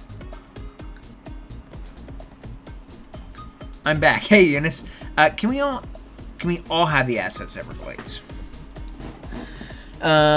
Reminder, I'm having fun. I'm glad you're having fun. I appreciate the reminder though. Also, I would be curious, of course, if you don't want to share, I completely understand, but I would be curious what your new style looks like, because I really did like your knights. I just need, the biggest thing is I need to set up another animation blueprint, and I am so lazy right now about doing that, because the fighting game characters have such a pain in the butt animation blueprint. Alright, sorry guys for that little... Anyway, I was being an idiot, guys, and no one wanted to tell me, but I was being stupid. So we don't have to do all this function stuff, guys. When we begin overlap, I can just flat out add it to the array. Like, I don't even have to use... Well, I do have to use... oh, that's why. That's why I did it that way. Okay, but we can still skip it. Alright, sorry, guys. Let me stop this so I don't confuse everybody. I took away the functions. I took away everything. I still want use object. Use object is still good because it's still the key we're going to press. But I realized something. So why would I check for overlapping objects and have it in this array and try and query it? Why would I do that? All I have to do is go. We know when we're overlapping an object. I can pass the object directly into the array and we can just add it to the array from there. It doesn't even have to, look at this. So watch this. Where is it? Sorry. So watch this. Look, I have this inventory items. All right. Now, I know we have to press the key on it, and that's fine. But I don't have to do all this other logic for overlapping. Like, I was doing like 2 levels of it. All I have to do, we have inventory items. Say, are we... Say, so I have a... I might still want to do the is overlapping to save... Stop null pointers. I'm trying to think. I might want the boolean back. I definitely don't need the other function. Do I want the boolean back? This is what I do all the time in the tutorials. I sit here and I think with my eyes shut. I'm usually not talking to myself. I'm usually just thinking to myself. But I think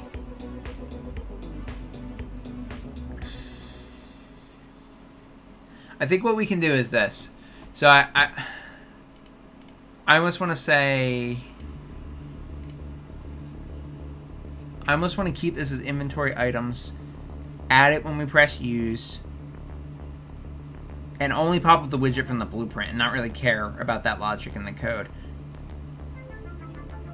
I'm trying to see if that will cause any issues. So I pick it up, so I walk over to it, the widget pops up, and then I say, okay, let me pick it up.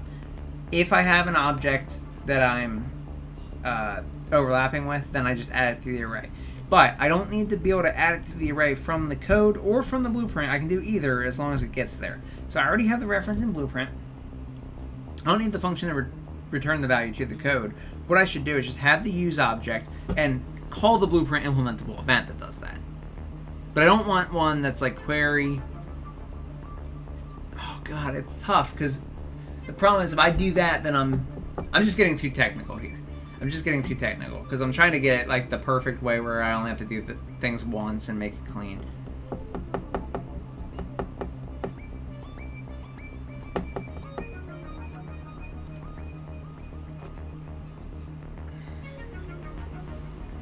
Okay, I know what I'm doing. We have our inventory items. We're going to keep this. I do need to know if I'm overlapping an object when I use, so I realize I got rid of that boolean. Let's put that back. I apologize. That's on me. I got a little bit ahead of myself. We're not going to add another event. We don't need that extra logic in here. We already know if we're overlapping one or not. So instead of doing that, what we can do is determine the object that we're overlapping from the one that's saying we're overlapping them in the blueprint. When we have that overlap, okay, we don't need to check it and send it to the code or return it or any of this garbage. We just need to add it to the array right there on the spot. It doesn't matter anything else. So that'll save us memory and some performance. So we'll do that, okay? So when we use, we do need to check if we're overlap. If is overlap. Is overlap. So we'll do this. Okay, let's do that. And then I do want to add the object, but I need to get the object that I'm overlapping from the blueprint. Now the question is it better to do it right in the base item, or should I get the item to the character? Is there any reason I would need to keep a reference to it? I know I can add it to the array right from the character, and we don't have to transfer that data. But do I need a reference to the item I'm picking up? I think the answer is no. I pick up an item, it'll go into the inventory. If it goes right into the inventory, any changes we make can be right in the inventory. So I should not need to know the item in the code class. Okay, cool. So, all right, we're good here. We're good.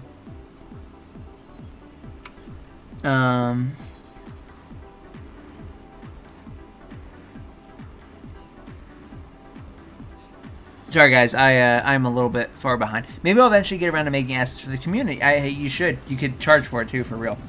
Will you be making different weapons? Yeah, so if we could get different weapons, I'll definitely be using them. I need to switch out the mesh. Right now, the sword and the shield are actually attached to the mesh, and I need to change those. That'd be cool if you did. Oh yeah, Everglades. Yeah, probably make hand-to-hand weapons as machinery would be a lot of work to depict accurately. Oh yeah, no. Hand-to-hand weapons for sure. Drop some concept art for me. I was like, chill. She was making some crazy stuff that I knew I'd have no hope in modeling. Oh, got you. What is that tapping? Is that you? I don't know. I don't think I'm tapping. Maybe I was like hitting my foot or tapping like that while I was thinking. The more you model, the better you'll get. But I feel you completely. I haven't even started. Intimidates me more than code, to be completely frank. Yeah, that's fair. I can understand that. Alright, sorry guys. Sorry that I gave you guys like the runaround. So what we're going to do here is this. We're actually going to... We don't need to return the thing in code, but I do want to check if we're overlapping because, like I said, I want this use object function to work for all cases, not just inventory items. So if we're overlapping anything, this will be overlapping like lever, overlapping inventory item. So I will need to know down the line, and I probably will need to have the function in the code, but we're not there yet. Let's not do all that now. I'm going to change some classes around so that I can have like a base object that can handle all that. So we'll keep is overlapping, and I need to load up Unreal because I need to see how I want to handle this. And I apologize. Some of these things, like I do try and think through them beforehand, but what did I do? Oh, because it's probably still defined up top, right?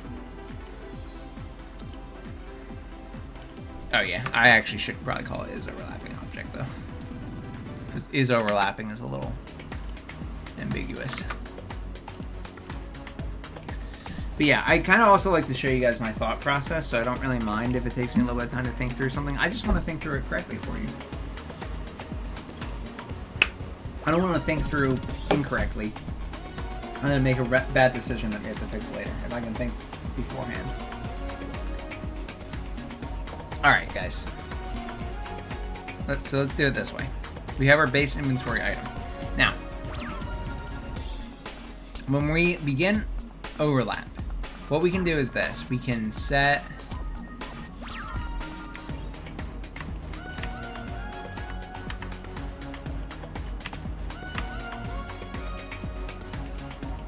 That should be good, right? I screwed this up. I forgot to change it. Dang it. Alright, well, we'll do it after. I gotta do it now. Hold on. Hold on. I screwed it up. I'm sorry. I had so many thoughts going through my head. I forgot what I wanted to do. So I don't want this to be a boolean. I want this to be the object that we're overlapping. That way we don't have to return a value. We have a so watch, I'll show you. So look at this. If I have this and I call it is overlapping object. So see, this is it's kind of weird. You're like, shouldn't that be a boolean? Watch what we're doing here, because I actually really like this idea. It took me a little bit to come to it. And what we can call it, if this is confusing, because I could see why it could be confusing, overlapped object. All right, so we can use this.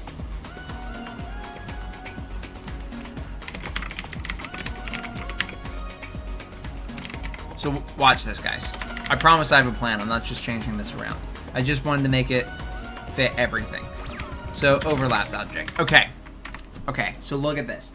I changed it now. So instead of using a function to query the data, if we query the data, we would have to transfer the object every single time for the object that we collide with to the character. Now, if we did that, okay, every time we collide, so if you're on off the same object, it's doing that every time. That's pretty bad, honestly. We should not do that. What I wanted to do was have some way to do it right from the character, but we already have the thing in code, and I don't want to write the collision thing in code. What we can do is assign the variable that the character already has. If you have the variable, it's going to be the same amount of size no matter what, because regardless, it's the same type, so it's always going to be the same size. We set the variable in the base inventory item blueprint when we overlap, and then set it back to null pointer when we exit. When we do that, then this if statement will only be true if overlapped object, if the value is valid. If it's null pointer, it'll fail out. So we get the logic to only do this if we're overlapping something, but we don't have to query, we don't have to pass the data, so that's two good things. The other thing, I wanted to make it work so that you could overlap with multiple objects at the same time and still select the object that you wanted to display. Remember? Because like if you have like 3 objects, you kill an enemy, they drop objects. So you have 3 objects on top of each other. Well, maybe I don't want to pick this one up, I want to pick up the thing behind it. And I was trying to figure out how to do that. If we use this object, all we have to do is change the variable, what object this variable is pointing to, and then we can change the prompt. This is like the ultimate solution to all that. So sorry, I wanted to explain that because I know it's confusing. I switched it like 3 or 4 times, but this is why I've done it this way. Okay, so we have if overlapped object, and if it is valid, then we can add it to the array. All right, and now we're getting somewhere. So at this point, I'm also going to, once I add it, oh, it's a pointer though, I might have to create a new item. Because if I change if I add it to the array, I don't think it works like if I add it to the array, it stays as an object I can pull. I think I add the pointer, and then changing the pointer will change the object. It's been a while since I've used the pointer in a T array. Some containers are different. So I might need to make an object every time I do this and pass it along, but we can test it. We'll test it and we'll see. So inventory.add overlapping object. All right, now let's play this. Let's set our overlapping object, and then let's see if things get added to the array. Once we add them to the array, we should also delete the object, or not delete the object. We should make it we should make a copy of it, store it in our array, and then we don't have to render it anymore and turn off all collision. Or we can flat out destroy it and just spawn it when we use it in our inventory if we have to, which is probably the better way to do it.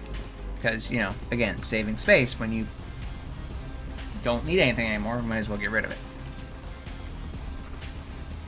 Alright, so we can set overlapped object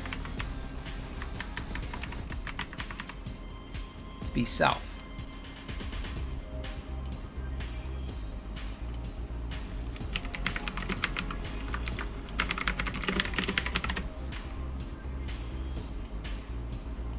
Alright, again, I can't remember, it's been a while, and I apologize, because this is something I should know.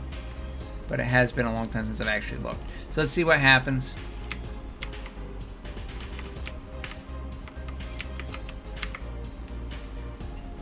There we go. So this is the right class with the right data. Perfect. But I believe, because it's the pointer to that object, I think if I were to... So what I kind of wanted to do was actually set it back to null pointer, but I'm pretty sure that would just leak all the memory. So what I'm going to do instead is I'm going to do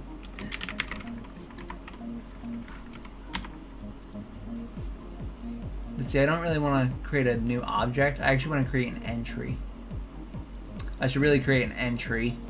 That way it only has the data we need and not the actual structure.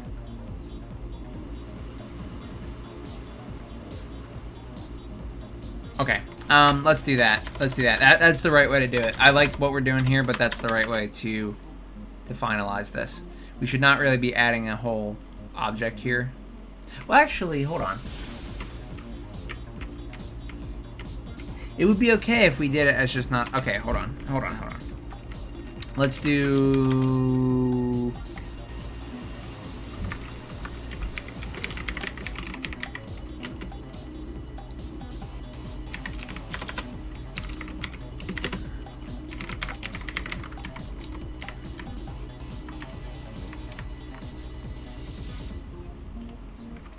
I get that. How do you... I know there's a special way to in Unreal. Is it like first... What's the word I'm looking for? There's a way you can do it in Unreal. It's not just a regular dereference, and I think it's supposed to be faster. What the heck is it?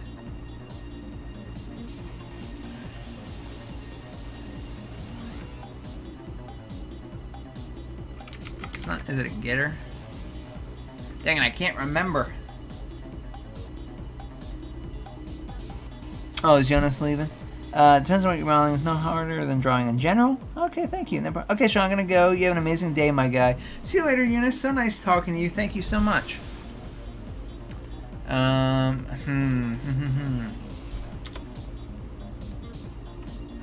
What the heck is it called, guys? Do you remember? There is one, there's an Unreal specific way to do it. I'm going to look it up real quick. I'm not past that, guys. We got to look things up sometimes. Get value from pointer in UE4. So here's the one that's dereferencing, I believe. That's the reference, my data. They're just dereferencing it.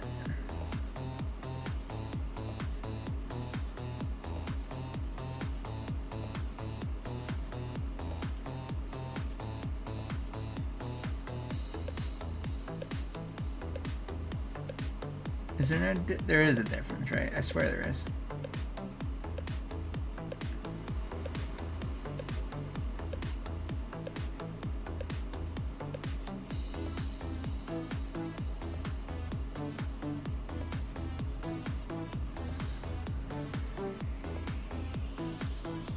Maybe not. There might actually not be. I could be wrong.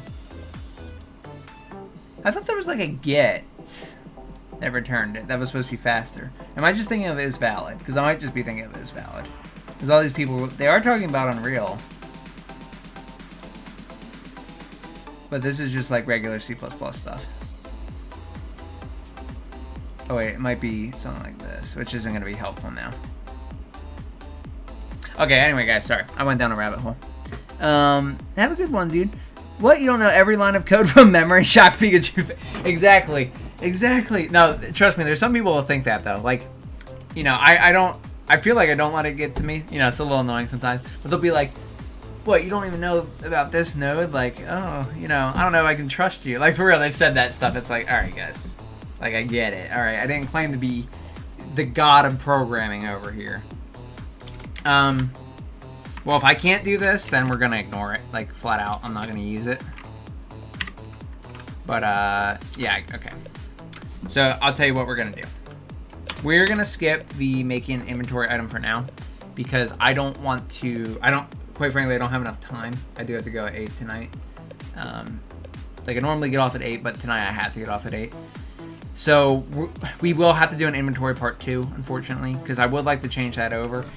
Let me explain again. Now we have the items we want in the array, and that's good. But if we say we have a really big inventory system, this is a lot of data that we're adding to our array that we don't necessarily care about. Like, actually, guys, this might be okay. I was kind of thinking of it the wrong way. I was like, there's a lot of data, but there's not. The base pickup is just your regular actor. We haven't attached the mesh or anything to it. That's only the blueprint class. I think we're okay, actually. I think we're okay. I think I'm overthinking it, which I try and be really critical of myself, especially during the live stream, because I do performance tests on the games for the tutorials. I don't for the live stream. So I want to make sure if I'm telling you guys something, if I'm showing you something, that I'm doing it right. I mean, that's really important to me. You know, I'm not doing everything the best way, intentionally too. Like, first of all, it's not necessary here, but also because it'd be too darn confusing. I always go through later and make things better, and a lot of other coders hate that too. But I'll stand by it because for me that works better. So I think I'm being a little too critical of myself because I realized it's only going to have the class type, the name, and the item. Well, that's not a lot in an array. Okay, guys, ignore me. Ignore me for like the last 15 minutes. I apologize. We're going to do it just like this, and we're going to be perfectly fine. Now, what I might have to do is keep a copy, though, because I think if I change my overlapping object, it's going to change the one in code because I'm not giving it a reference. I'm giving it the actual pointer. The only way that this would work is if the T-array inherently makes a copy, which I don't know if it does. I've just never tried, so there's really no way I can know. So let's look at it right now. So we have overlap object here, okay? Excuse me, I apologize. We have overlap object here. We can literally copy it, and I can change it like item 2, like it doesn't matter. But just for proving a point. So we have item and item 2, alright? So now let's go into this, and let's try and add it. And we have overlap object, which is this, and great. Like, that's going to succeed without question. Now we have this item in our inventory. And yeah, it's only an guys, we're good, by the way. It's only an actor, it's good. I mean, we should, like, optimally, we should make our own thing that's not, it doesn't have the class type. Well, it has the type, the name, and like the stats of the item. If we were to get into stats right now, we aren't doing that. We just have the type, name is equipable. We should extract out the actor class, although we will actually be okay. I'm not stressed about it anymore. If we want to be really, really performance optimal, we should do that. So for those of you, if you are following, you may want to do that. If not, I will probably do it in the next episode anyway. It really won't take too long. I just didn't want to do it right now because we can finish inventory right now. And I kind of want to, I like wrapping up the series or the episode like on a good note where we have everything working. Sorry, continue. So now I'm pretty sure if I do this though, it will actually change because overlapped object is changed now. See, it's now item 2.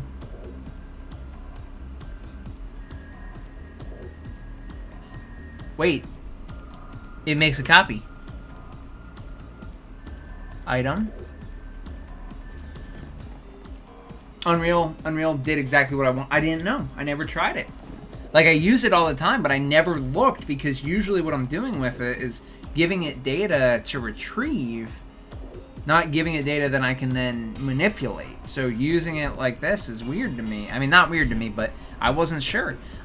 Well, that makes our life really easy. In fact, at this point, we're actually done. I didn't get to make the widget yet, so we can do that in time, but that ended up working out really well. Okay, cool. So, one other thing. I mean, I just want to see, because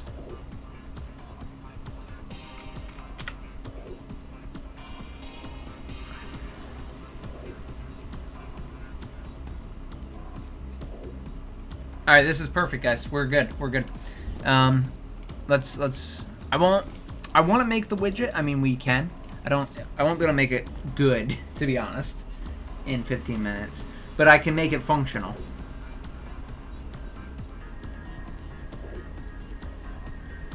So I need to have another input that will pop up the menu for the inventory. So let's make that happen right now. So, edit, project settings again. And we can either call it like open inventory or just open menu and then have them navigate the inventory. Just in case we have other menus we want to open first, I'm just going to do open menu. And I will have it as Z. I mean, it doesn't matter. We'll have it as Z. This one I could put in code, but this one, since this is specifically referring to a widget, I'm actually perfectly okay if we did want to do this logic in Blueprint. If it's only touching Blueprint stuff, that does not bother me. We can always change it later. It's actually very easy. But we'll put open menu, the input action. Then we need to create a new widget for the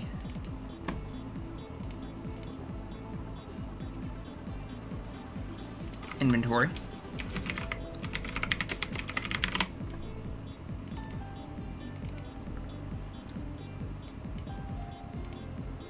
Alright, guys.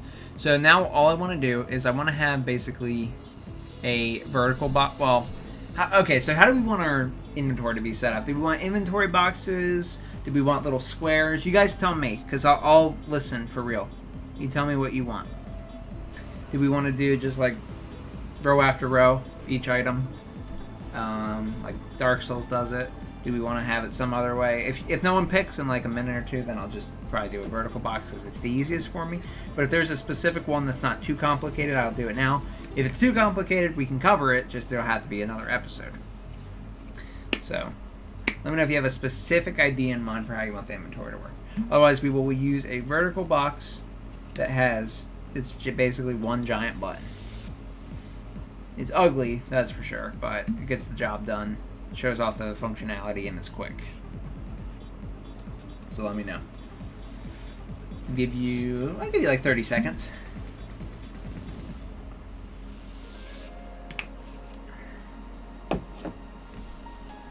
We shall see.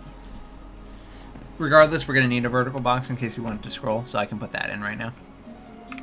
And if I'm done this and you guys haven't said anything, then I'll just do it the easy way. Take the easy way out, but just for now. We will make it look better because it is ugly. Okay.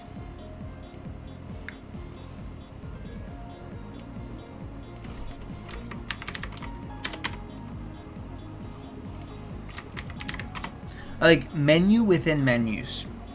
Okay, so could you explain that? For real? Because we can definitely do that. I don't know if we'll do it today because I don't have a ton of time. But I will do that. Like I will set that up because I do want. If you want to see it, I want to do it. Okay. Yeah. Just let me know. Let me know what you're thinking, and I will do it 100%. I will do it. Right now, I'll just do this. I have a vertical box, and then we need basically a widget that we can change. That way, we can do whatever we want with it. Add images, add stats, add other functionality. So I'll call this inventory item widget. Kind of like Final. Okay. All right, we can do that for real. I can do that next one too. Because the shop is going to go hand in hand with the inventory because I'm going to need to add things from the shop to the inventory. So we can cover it. It can be all about that. The shop won't take me very long. It's actually very similar to the way we do inventory, like adding it. The only few differences that I want are I want to be able to pay for it with the currency. We'll do it from the main menu, or have the option to do it from the main menu. And I also want to kind of either remove it from the shop or be able to add different things to the shop, probably using a data table again. Either data table or just an array, depending on the size of the shop. Okay, so we have our box, and we have this inventory item widget. Now, we can do whatever you want for the widget, because I am a little short on time. I'm just going to add a button, just like the Action RPG tutorial series. And we're going to call it item. Let's call it item button. I mean, really. But I do want to put text on it, okay? We'll make it an appropriate size. Hold on. Let's make it 320 by 61. No, by 62. All right, and then let's add a little text box to it. It's just called item text. Or let's call it item button text in case we want to add like a description for the item. Item button item. Nope. Item button. Yeah. Item button text. Okay. And then we'll call it item text. Yeah, we'll just say this. That's fine. And then I gotta make the outline 2.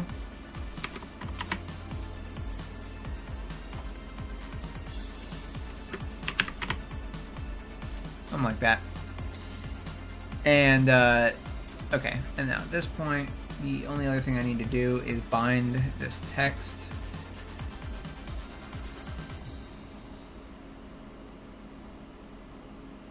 Could bind it. We could also set it the way we did it before.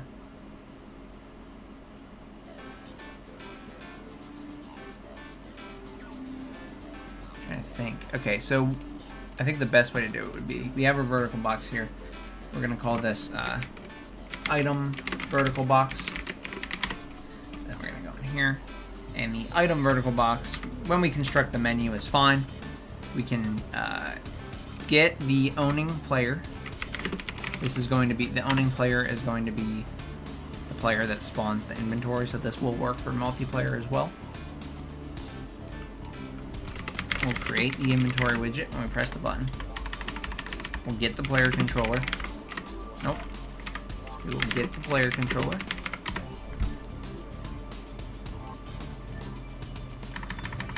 The inventory widget.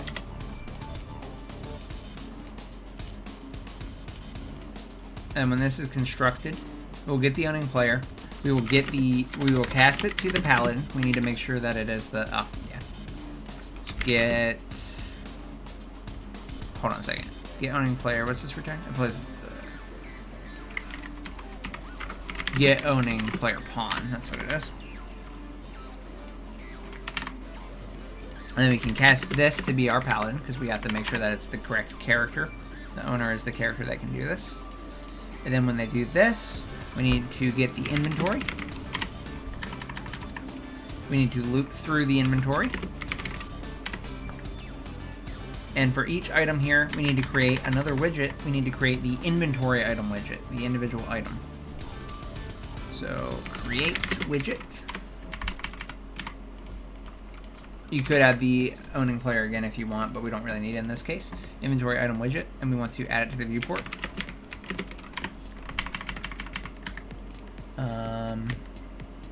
Actually, I don't know if we need to add it to the viewport, to be honest. I think if we add it to the... viewport, if we add the inventory to the viewport, I don't know if we have to do this. We do have to add it to the vertical box. Didn't I make you a variable? You need to be a variable. We can add this. Add child to the vertical box. Content is this child. And we need to do that.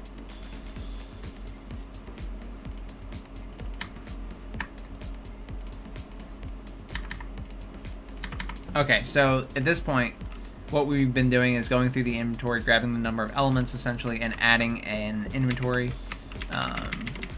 Did I make it Z? Menu, create inventory, add to...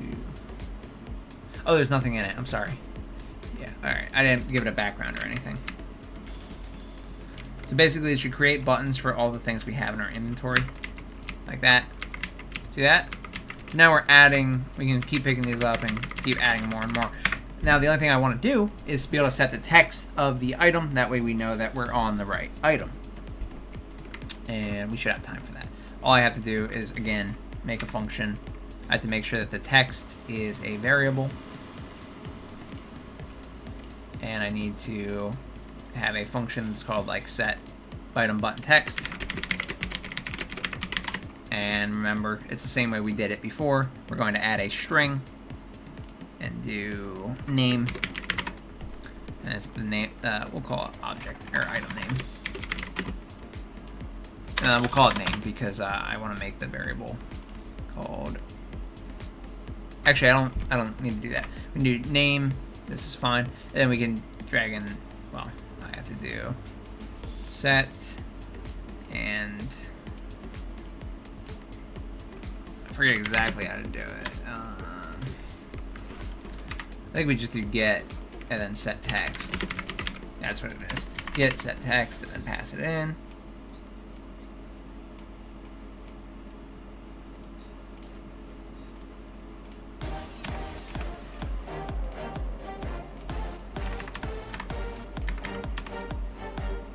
That's ugly. Big uggo. There we go.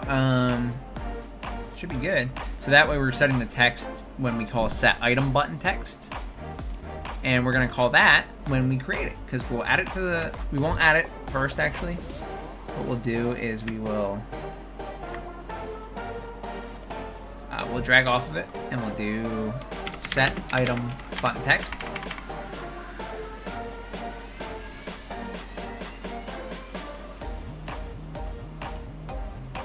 I already don't like the way that's looking. very picky, my blueprints.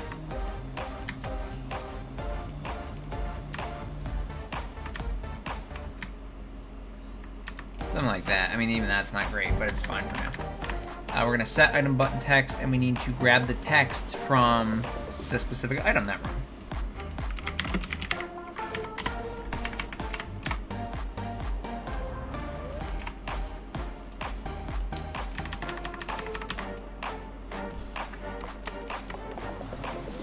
There we go. That looks better. So we'll pass in the name, we'll call the function, and then we'll add it to the variable box. And now when we do this, we should be able to pop up our inventory that now is populated with items. There you go, item and item 2. And now when we click on them, we would of course have to do the logic to actually trigger what our items are supposed to do, but I did not intend on covering that today. So we did everything. Sorry I was a little rushed at the end there. I messed up and I wasted too much time trying to figure out how I want to set up the inventory system with the overlapped item. I'm happy with it now. I'm very satisfied with it now, so I'm glad we did take the time, but I do apologize that it kind of made me rush to that last part. But there you go. So now I can add as many as I want, and it's going to keep adding it and keep being like, yeah. And so, of course, there's plenty more to do with this. We should remove it, or remove control of the player when we're in the menu, and then make it so that these items go away once you close the menu. But those are all things we can cover in a different episode. The fact of the matter is that the inventory system is working at this point. So yeah, there we go, guys. That's pretty much what I wanted to show you today. So thank you so much for watching. I hope it does help you. Anyone who's watching this, I hope it does help you with your inventory system. This is probably a little bit better than the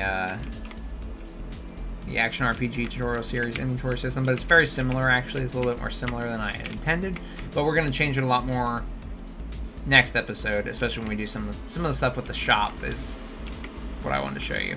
I'm not sure if we'll be doing stats really in this. I mean, we can, but that isn't really too prevalent in a lot of these games. Maybe just increase it and do more damage at some point or something, which we can definitely do that. I don't know if we'll have like weapons with stats per se, but yeah, we'll figure it out. So anyway, guys, thank you so much for watching, for real. I really do appreciate it. And next episode, we'll be going over shops and basically inventory part 2. I'll clean up the inventory. I'll make an actual menu for it. That way it looks a little bit better and we can actually navigate it with the keyboard and maybe even controllers if we're feeling fancy, because I wanted to get some controller input sooner rather than later. We also will cover doing the shops from the main menu. And we will cover, you know, the saving and the loading of that data that will be required to do that. And yeah, that's probably it. We might go over some of the actual like effects. So maybe we'll have a consumable that heals us, or we'll equip something to our character, like a different weapon or something, and I'll just show that even if it doesn't actually change the gameplay at all. But that's all I got, guys. So thank you so much for watching.